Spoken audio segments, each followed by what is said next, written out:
Hey, Miss Ivy, it's Angelica. I know the past couple weeks have been hard, not being able to see as well as you used to. And I just came up with a little list of things you could do that really don't require you to have to use your eyes, and you can still, have fun and enjoy life just a little differently. And I called it No Sight, No Problems, the Epic Master List of things to do when your eyesight takes a vacation. So I'm going to go ahead and share with you the list. I figured I could have recorded this on my phone, just like a voice memo, but you had mentioned that, audiobooks would put you to sleep. So I figured I would do a video, maybe slightly more engaging, I don't know. So number one on my list is actually audiobooks. I know that's something that you're not exactly crazy about, but, being somebody that is a very auditory person, that means I would prefer to hear things than see them. Audiobooks have really been quite great, when I want to multitask and do other things. Eva Perry is right by St. Andrews.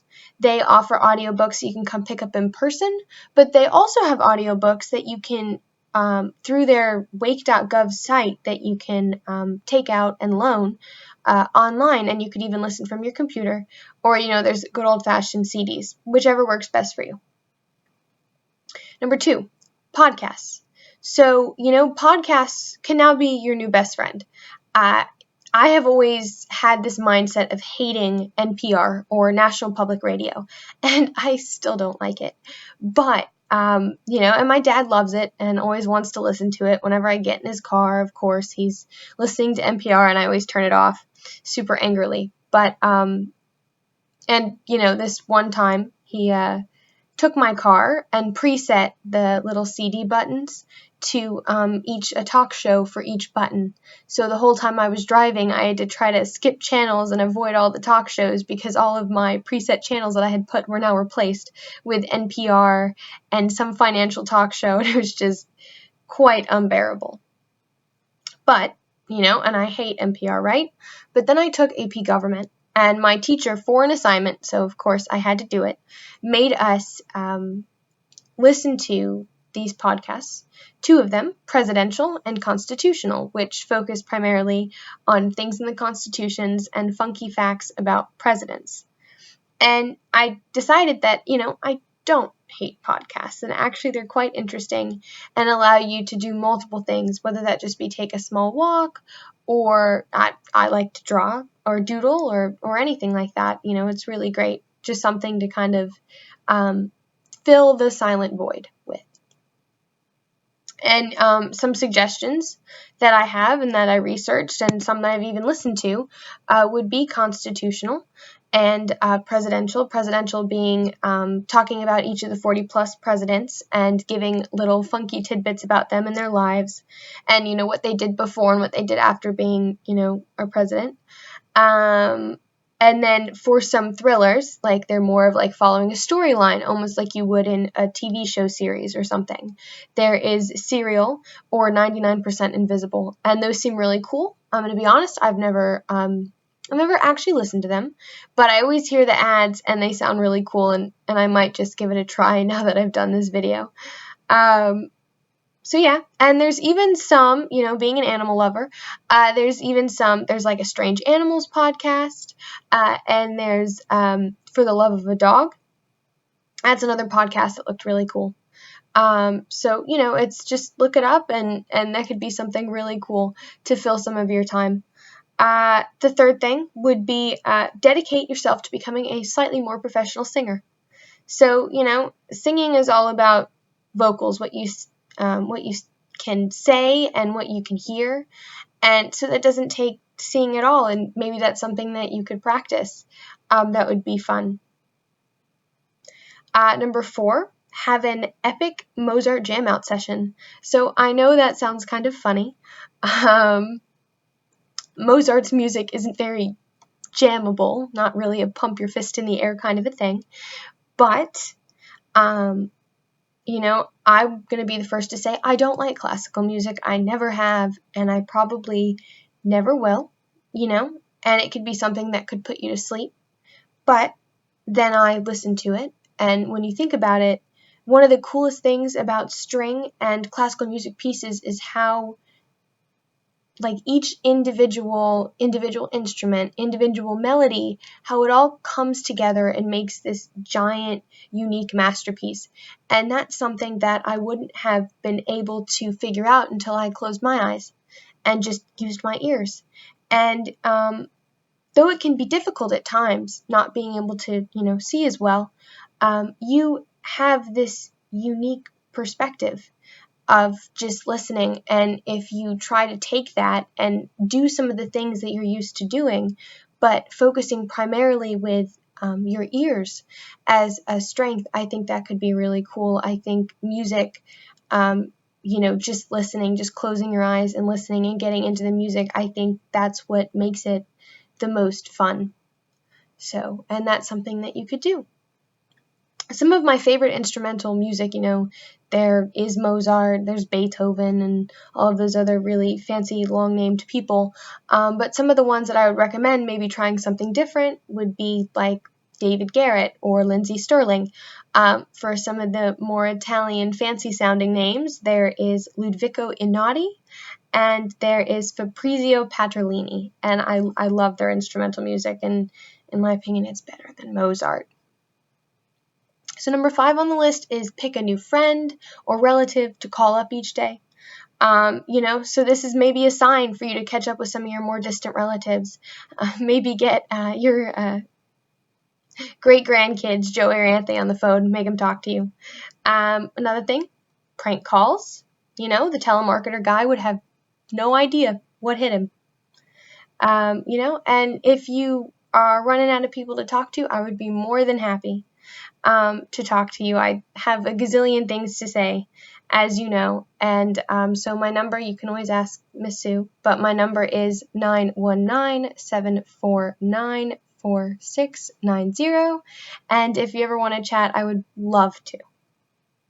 Number 6, this is going to sound kind of surprising, but learn how to ballroom dance. So ballroom dance is something that my mom really loves, and I'm hoping that I will really love now that she's not forcing me to take lessons.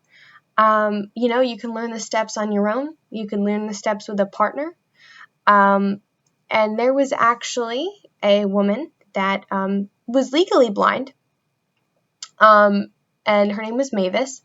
And I don't know if she still goes to the same dance studio that my mom went to, but she had done, countless of performances, the full thing, the twirls, the special moves, the tilt your head back things that dance partners do, and she did all of that, and she was legally blind and had been for a very long time. So it's, the possibilities are endless of things you could do. You just have to be creative about it. So definitely ballroom dance could be something fun, get you moving, get you out there, meet new people, cute guys. Another thing is icing cookies or splitting up like snacks into individual bags, like for a homeless shelter or for another community center. It's something that you wouldn't need your eyes to do. It'd be something that, you could just use your hands, and then that would be something that would be kind of fun and get you thinking. The other thing, learn a new language. So, I took French in high school, but I didn't really appreciate it, and I wasn't really old enough to appreciate it and really didn't care. But, there's so many unique languages out there, and I think it would be so cool to take the time to learn one. And I don't know if you've ever watched Love Actually, but there was just a scene I remember where he really liked his Portuguese maid and he wanted to impress her. And so he spent like half the movie trying to learn Portuguese, and he was really bad, but I just remember how he had this giant headset on and was listening to them saying the words and was repeating them. So I'm pretty sure there are a lot of, at least from my knowledge of that movie, there are probably a lot of language learning kits and series that would be primarily audio based. And then that would be something really cool you could do. Number 9, so get Siri or Alexa. I'm pretty sure you already use Siri. But one of the cool things about those voice-activated technology things is, you could ask them, dumb questions. I know that sounds kind of immature. Or change the voice of the automated Siri thing to that of an Australian man or a British woman, and I always thought that was super fun. The other thing is it plays music hands-free. Back to the music thing, I'm not sure what music genres you like, but I definitely think, music is a great way to relax, to calm down, and kind of, just enjoy it. And then, you could also Google anything you want using the Alexa system or the Siri, and, explore the vast expanse of Google by asking a million questions. And it can't say no. It's a machine, so that would be a pretty good time waster. Number 10, I labeled Get Those Abs. So, and this could be anything. It doesn't have to be cardio workouts. It doesn't have to be a core workout like with your abs. Something along the lines of yoga, where, it matters what your body's doing, but you don't really have to see to do it. From my experience with yoga tapes, is they explain the pose in depth. Because for some people that's a lot easier, and it could make it really easy to follow and also be very relaxing, something that I definitely need more of. I'm actually going to be taking a yoga class at NC State this coming semester, twice a week, but I definitely think yoga is very amazing and a lot of fun, and something that you could do to feel relaxed. Number 11, I have taken Extra Bougie, which is short for bourgeois, bubble bath. And so the one reason I've never taken a bubble bath in my life. I've never had time, but now you do. And the reason why people buy the bath bombs, is what they're called, or the stuff that you put in the water specifically to make it smell and feel a certain way, is because of the scent. Eyesight has nothing to do with it. So that's definitely something cool. You could try out different scents and see which one you like the best. Same thing with trying out essential oils for calming and just relaxation purposes. That's something that's really primarily on your nose. You don't have to use your eyes at all. So that could be something cool you could do. Number 12, I have Get a Pedicure. So, and the one, yoga's pretty relaxing, but for me, getting a pedicure, getting a manicure, having somebody else pamper you is quite amazing. And, it's the nail tech's job to do all the work, so all you gotta do is sit back and relax. And, and you don't have to go out. You could always make Miss Sue give you a pedicure instead, Possibilities are endless. Number 13, I have visit either young kids at like a preschool or a shelter, or visit an animal shelter. So being an animal lover, to me, at least, one of my favorite things about animals is, their texture and how needy they are. I would prefer a dog over a cat because a dog wants you to pet it. A cat could be very indifferent. But whenever I have a spare minute at my work, and I work at a kennel, so where people leave their dogs for a weekend or for, a few days, whenever I have a spare minute, I like to go into the runs or these like fenced off enclosures where we keep the dogs. And I like to just go in there and pet them, give them a little belly rub. And it's something that just makes me feel better and makes them feel better, especially for animals that they don't have anybody. They're stuck at the shelter. They're stuck in a cage all the time. It'd be really, nice for you and nice for them to spend some quality time with some animals, if that is your thing. If not, small children are always fun to go hang out with. If all else fails, number 14, take a killer nap. So, I don't nap. I've never had time to nap, but the art of napping is something I would love to learn to do.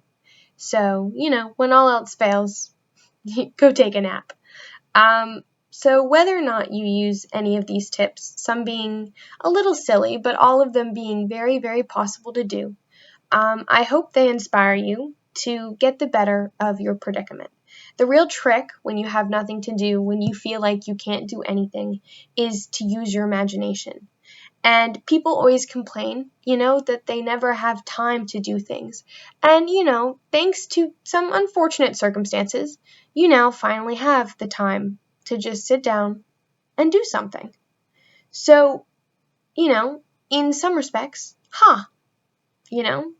take that time and do whatever you want. And it's better to feel creative, to get creative, to do things that you didn't think you could do before and feel dumb than to do nothing at all. And, I'm hoping that, your site will come back. And if it does, that's amazing. But until then, get busy, try some of this stuff, and don't be afraid to go out there. If you ever want to talk, or if you have any questions about any of the stuff I put in this video, you're more than welcome to get my number and call me, or, have somebody shoot me an email. But, good luck, and you got this. Bye.